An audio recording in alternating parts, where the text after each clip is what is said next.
So in the previous video I have already explained you the first paragraph of the poem.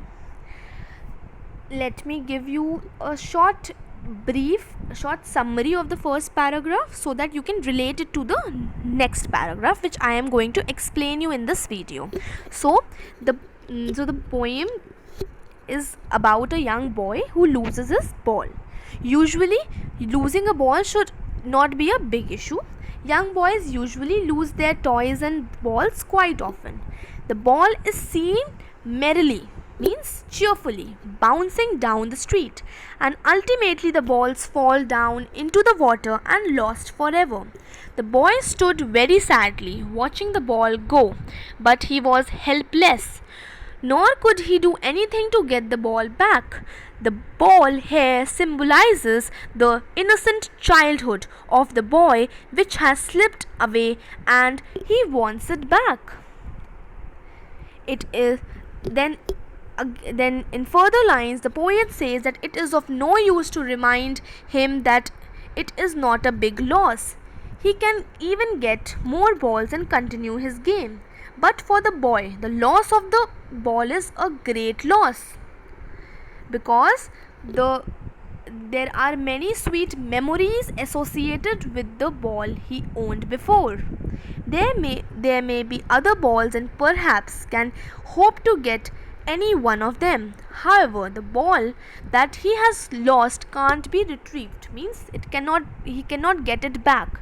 It has fallen into the deep water of the harbor. The boy is inconsolable. He loses hope in himself and becomes depressed and hopeless. He stands still, trembling, means shaking, and looking at the point where the ball has gone down into the harbor. Here, the lost ball stands for the lost childhood and the harbor stands for the vastness of life. So जैसे ball symbolize करती है innocent childhood, मासूम बचपना, यहाँ boy stand करता है. तो यहाँ पे हार्बर क्या है? हार्बर जो डीप ओशन है वो क्या हमें बताता है? वो सिंबलाइज करता है vastness of life, depth of life. It will not serve any purpose to remind him that the boy cost just a dime and is worth nothing. तो जो बॉय है उसको बता सकते हैं ये कि उसकी कॉस्ट कुछ भी नहीं है, बस 10 सेंट्स है, एक डाइम है, और इसकी कोई भी वर्थ नहीं, कोई भी वैल्यू नहीं है. बट इस टाइम पे the poet is unable to tell him this reality of life. He is not able to tell him that he can get another ball just because उसकी जितनी भी मेमोरीज़ हैं, जितनी भी स्वीट मेमोरीज़ हैं, वो उससे जुड़ी हुई हैं. और अगर पोएट उसको ये कहेगा कि उससे थोड़े से पैसे लेकर वो एक और नई बॉल खरीद ले, it won't make any difference, ये भी वो पोएट नहीं कह पा रहा है, क्योंकि he feels that then the boy will lose the sense of belonging. ठीक है. So this is what is meant by the whole first paragraph. Okay, let's come to the next paragraph. Let's read.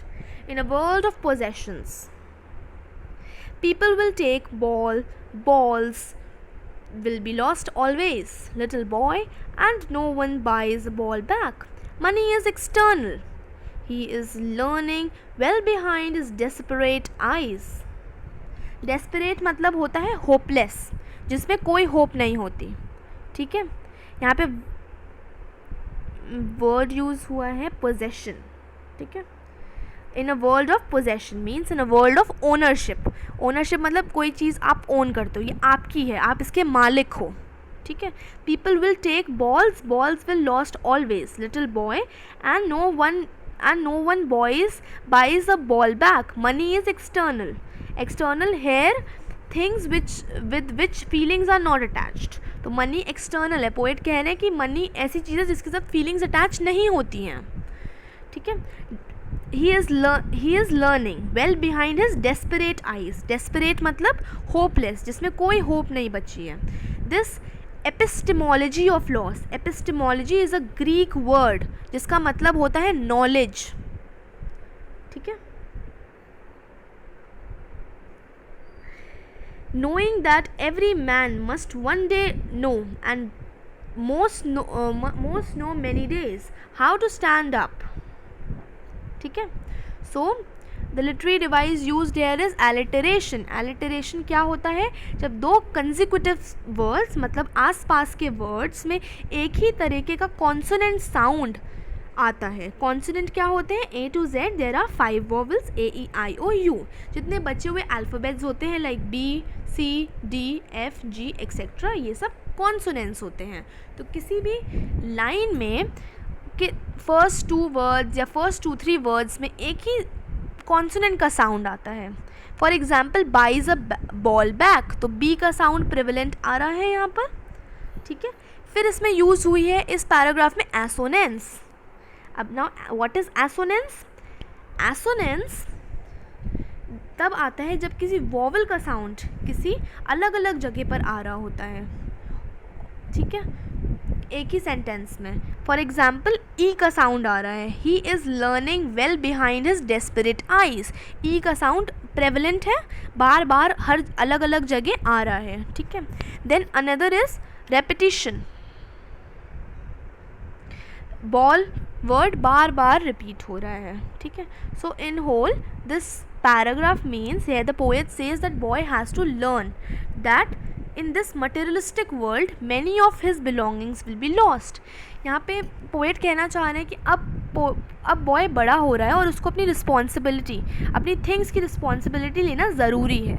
और उसको ये चीज़ ज़रूरी है सीखना कि ये बहुत ही मटेरियलिस्टिक वर्ल्ड है. मतलब यहाँ पे बहुत सारी चीज़ें हैं जो मटीरियल से भरी हुई हैं और जिससे हम अटैच नहीं हो सकते. और उसको बहुत टाइम अपनी बिलोंगिंग्स, बहुत बार ऐसा होगा कि उसे अपनी चीज़ खोनी पड़ेगी. He personifies the ball as his belongings.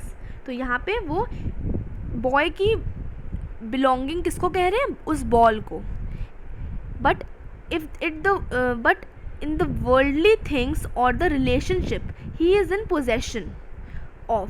So he says that he has to learn to live without them no matter what. तो वो ये कह रहे हैं कि अब बॉय को उन सब पोजेशंस के बिना, उन सब के बिना रहना आना चाहिए. अगर वो खो गई तो कोई बात नहीं, क्योंकि ये वर्ल्ड बहुत मटेरियलिस्टिक है. इसमें he has to learn this. Okay. He says no one can buy back such things for him. और कोई भी उसको ये सब चीज़ें वापस नहीं दिला सकता, उसके लिए ख़रीद नहीं सकता. The poet said so because according to him money can't buy you everything. ठीक है.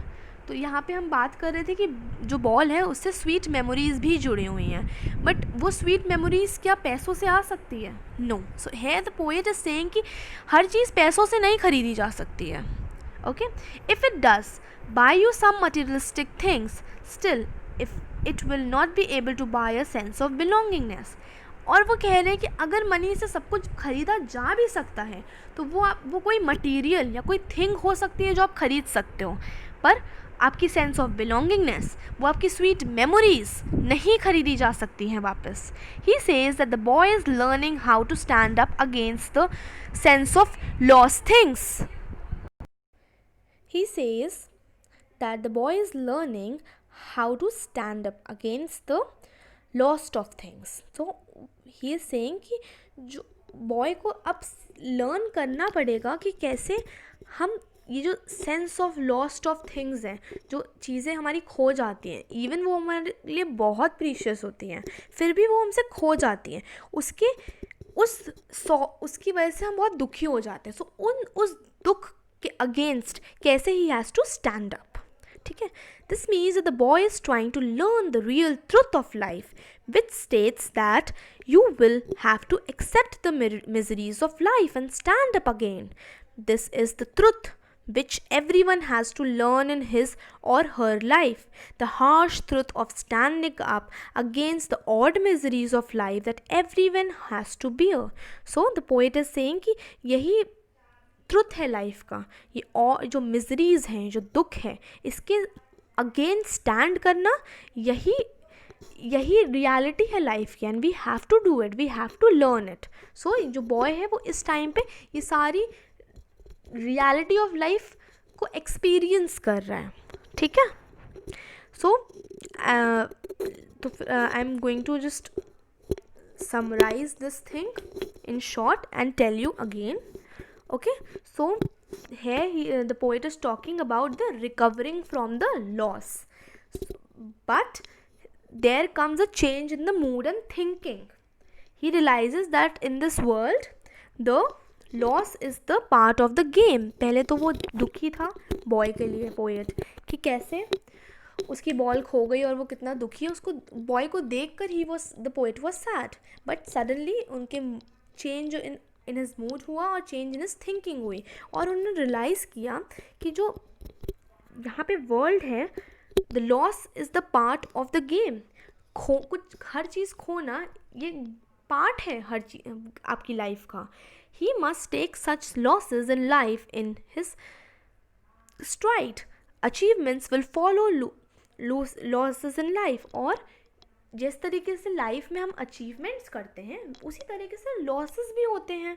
तो हमें इन दोनों चीज़ को एक्सेप्ट करना है. And a thing that is lost once can not be get back. It can not be bought back. Money can't buy the lost childhood and the lost dreams and the lost feelings back. Money is external to such losses. So he is saying that हम ऐसा नहीं है कि हम money से हर चीज़ bye कर सकते हैं. मनी से हम चाइल्डहुड जो है वो नहीं कर सकते. लॉस्ट ड्रीम्स हैं, लॉस्ट फीलिंग्स हैं, ये जितनी भी चीज़ें हम उसको मनी से नहीं खरीद सकते. मनी एक्सटर्नल है, ठीक है. Then the poet talks about standing up. So he says the poet gives a message of hope and encouragement. Last lines में पोएट हमें मैसेज देते हैं होप और एनकरेजमेंट की. he comes out of his depression and hopelessness. वो एकदम से realise करते हैं कुछ और बाहर आते हैं डिप्रेशन और होपलेसनेस से. he says that the boy has to learn how he should stand up to bear the loss. तो उसे ये ग्रीफ, ये सॉरो के अगेंस्ट खड़ा होना आना चाहिए. The theme of the poem is that the life is precious and should not be wasted. Life has to be lived. A life can be lived purposefully and fruitfully only when we stand up and come out of the depression. तो वो ये कह रहे हैं कि life बहुत precious है, ये जीने के लिए ही बनी है, तो इसको जीना चाहिए. इसका एक पर्पस है, इसको फ्रूटफुली जीना चाहिए, पर्पसफुली जीना चाहिए. और हमें इन डिप्रेशन और इन सब से दुख, इन सब से बाहर निकल के जो हमारे पास है, जो खो गया वो कोई बात नहीं, जो है उसके साथ जीना आना चाहिए हमें. Okay, so this is the end of the video explanation. So I would like you to read the poem once, go through the explanation, and if you have any doubt you can ask. Thank you.